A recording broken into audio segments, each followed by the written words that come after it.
You are now in tune with the community on 318 Latino. Meet interesting people who make our community great. Hear their stories, check out their projects. Gracias. Hello, my gorgeous, beautiful, amazing, wonderful people here in the Shreveport-Bossier area. My name is Brian Garcia, and this is With the Community. Today, we have the opportunity of talking with one of the amazing Hispanics, one of the amazing Latinos we have here in the area, working for Abers Town and Country. It's Mr. David Rivas. ¿Cómo estás? How are you? I'm good. Thank you, Brian. Excellent, brother. The main reason we're here today is to talk about your father, who left an amazing legacy in the Shreveport-Bossier area with the soccer culture in the area. So I believe his birthday is going to be today. So Yes. we're gonna talk to him about, or we're gonna talk about his legacy, how he was able to bring communities together, Correct. and just the all-around amazing guy that he was, because he was able to pull people for a common goal. Correct. You know, a true leader in my perspective. Right. So let's start with you. Let's start a little bit about you. When did you get to the U.S.? Tell us a little bit about you. So actually, I was actually born here in Bossier City, Louisiana. Born in 1980. At the time, my parents were living in Longview, Texas. So my mom just stayed with her doctor. Brought me here. I was born here in Bossier. We went back to Longview, lived there till I was about 5 years old, and then came back to Bossier, Louisiana.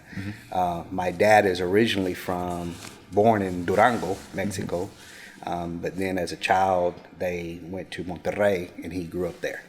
Right. Y por eso le dicen el Tigre, ¿no? De Monterrey. Right, because he's puro Tigre at heart. He was puro Tigre. Just somehow, if you didn't see him in yellow and blue, you saw him in yellow and black. Right. So for those of you who may not know, El Tigre, or the Tiger, was the mascot for the team, the soccer team of Monterrey. Yes. Los Tigres. The Tigres, Los yes. Tigres de Monterrey. They had the Rayados, and they had Tigres, which they're basically rivals. Right. And so he was everybody who even knew my dad, they knew he was a Tigre. Right. What's your dad's full name? So my dad's full name was José de Jesús Rivas. José de Jesús Rivas. And you know, I knew him as José Rivas. I didn't know he was a Jesus, but I think everybody knew him as El Tigre. El Tigre, El Tigre. or Jesse Rivas. A lot of people called him different names. In Mexico, actually, at one point, they called him El Pescado, which I don't know where that came from. And so he had different nicknames, but when he came here, he was always in the Tigre jersey, and he loved calling himself a Tiger. He referenced himself as a Tiger. Next thing you know, he was El Tigre. So growing up in the Shreveport-Bossier area, I know this region in particular was very new to Hispanics. There was maybe 5 or 6 families, big families of Hispanics. Correct. Back in the day. And as it started growing, as the Hispanic population started growing, you know, there was more of a community among Latinos, and one of the big cultural things for Hispanics and Latinos is soccer. Tell us about how that community started growing, what teams started coming about, what ligas or what leagues started, you know, searching out of that. So from my understanding, my dad's been playing soccer throughout his whole life, and so when we lived in Longview, Texas, there was a league over there that he played for, as a young adult. And then when they came here to Bossier, and speaking of the community, the certain families that were around, you know, he was real best friends with Elias Cifuentes. They both kind of were here together. And so there was only like a handful of people that were originally here in Bossier City. And I want to say it would probably be like just a group of guys. Hey, let's play, 11 on 11, La Raza getting together, playing some soccer. I don't think the actual Liga that came here that originated, I think Diego was the one who kind of took the bull by the horns and had that league going. Got that started. And at that point, there was different teams, from Nicky's was one of the original all-star team back then. Fernando had a good, group of guys, and so and then my dad kind of branched off of that and came up with Tigres. Excellent. What areas were they playing at? Because I remember a lot of the games were being done at LSU Shreveport at the university. They were the original. I think if I can recall, the actual original was off of Barksdale Boulevard before they expanded that little sewer plant they have over that little levee. If you went down Barksdale Boulevard past El Mariachi, right there to your right, you go over the hump, and right behind there they had 2 soccer fields. And that's where they were. That's the hangout. That's where everybody was at. That's where they hung out on Sundays, played their games, and then listened to their cumbias after. So tell me, one of the biggest things so you remember from your dad getting these teams together.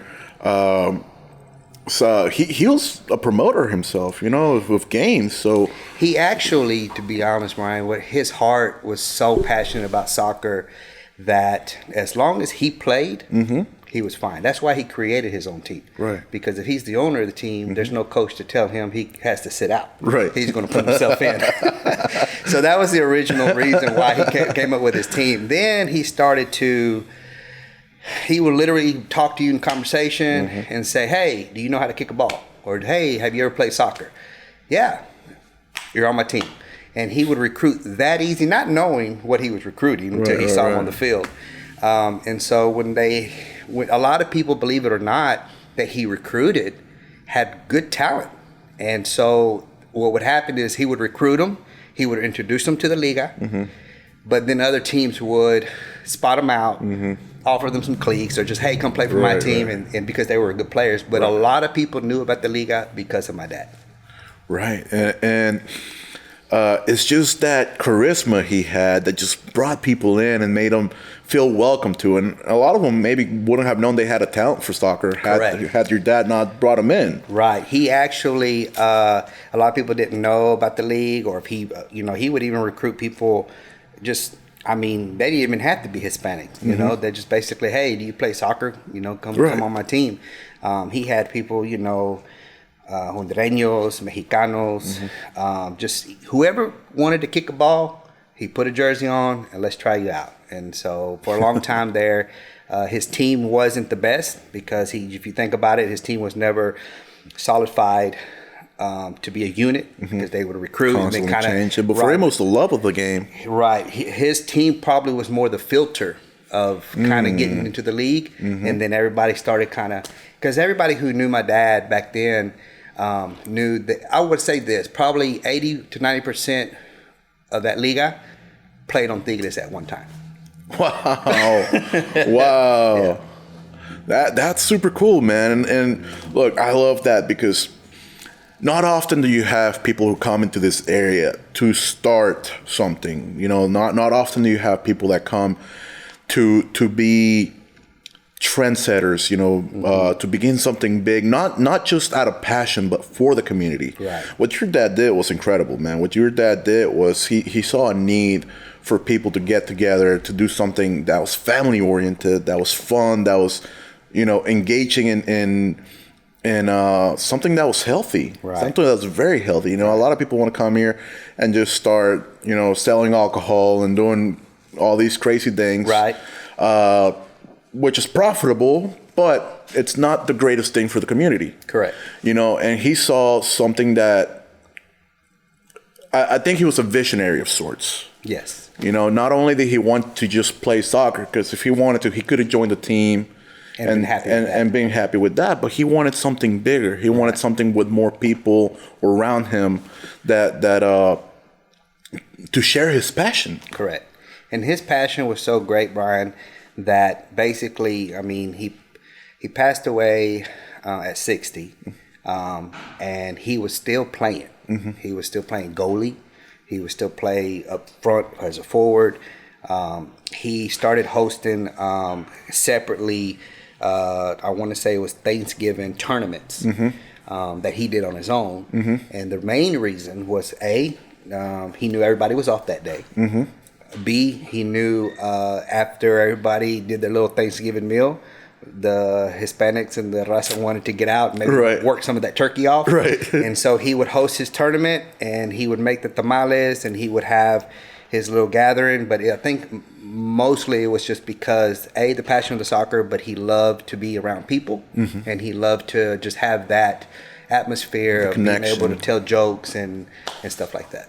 Man, that's beautiful. That's so beautiful. So you're saying he was playing until his last days. He had that passion. On the on those throughout that trajectory, you know, a lot of people don't, especially here in the Shreveport area, a lot of people don't have the opportunity to meet their dad. A lot of people don't have the opportunity to grow with their dad. Right. That's something special that you get to share. Correct. Tell us about what it was like growing up with him.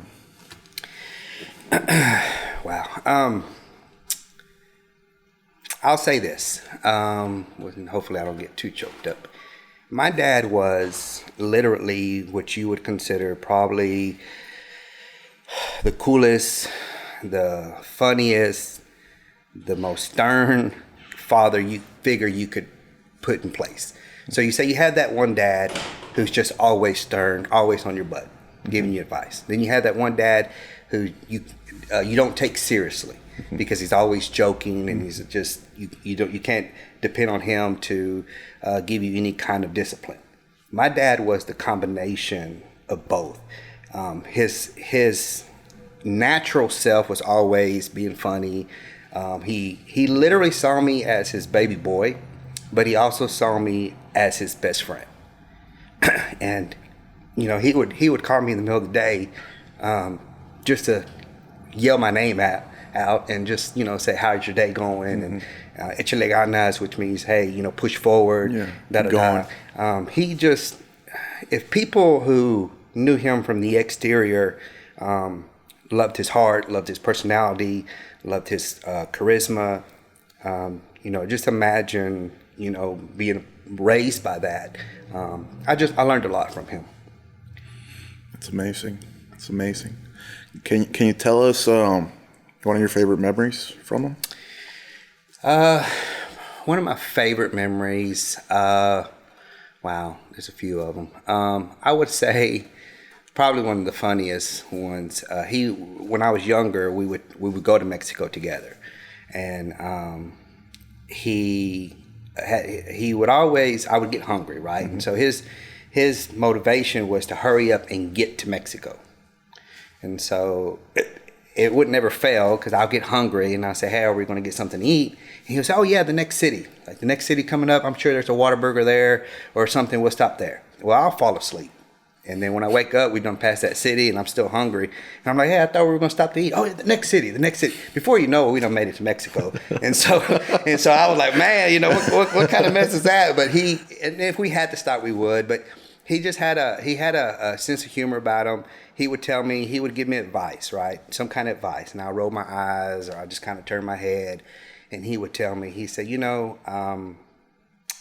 you may not hear what I'm saying now. Mm-hmm. You may not pay attention to what I'm saying now. Mm-hmm. But I promise you, when I'm gone or when you're growing up as a man, they're going to ring loud. Yeah. And he was 100% correct. Just, you know, he would tell me how popular he was. And of course, I'm a teenager. And I'm like, okay, yeah, you just kind of, you know, tooting your own horn there. But at the funeral, at his wake, mm-hmm. when I saw the love and the support, when I saw the radio station had to reach out to me, mm-hmm. he knew. He knew. I was kind of on the fence of how popular he was, but he knew how many lives he touched and how many people really knew who he was. So it was a genuine thing. What do you think one's the biggest lessons you learned from him were? Be true to your word.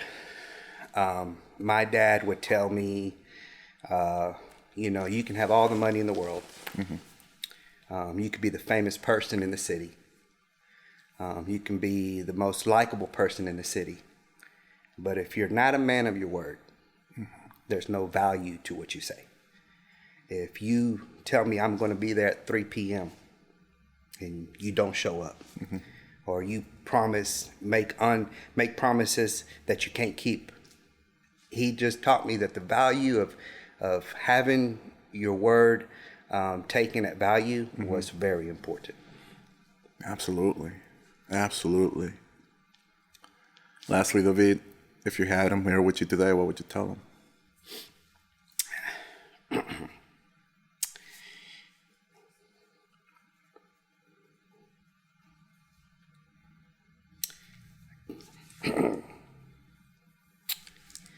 how much I miss him. That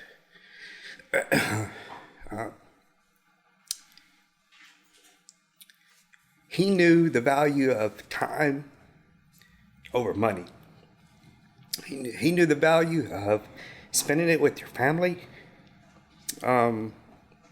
having sit-down dinners, having 20-minute conversations on the phone,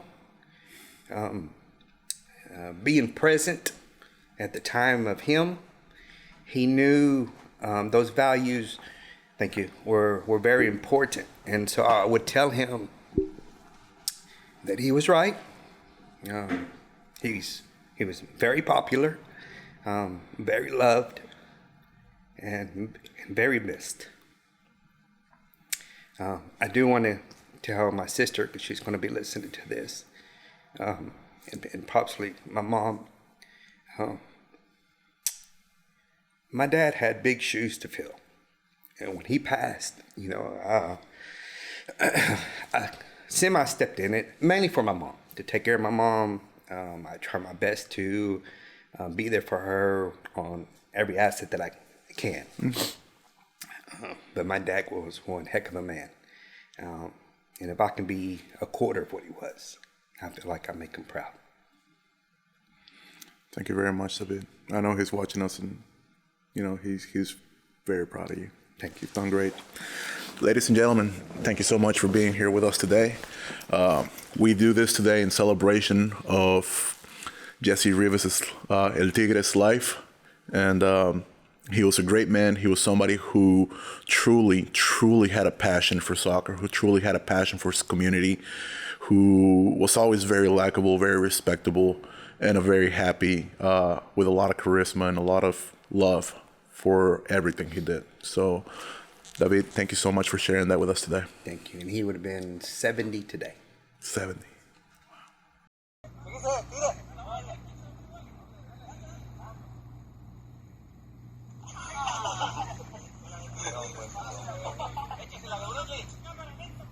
Wow.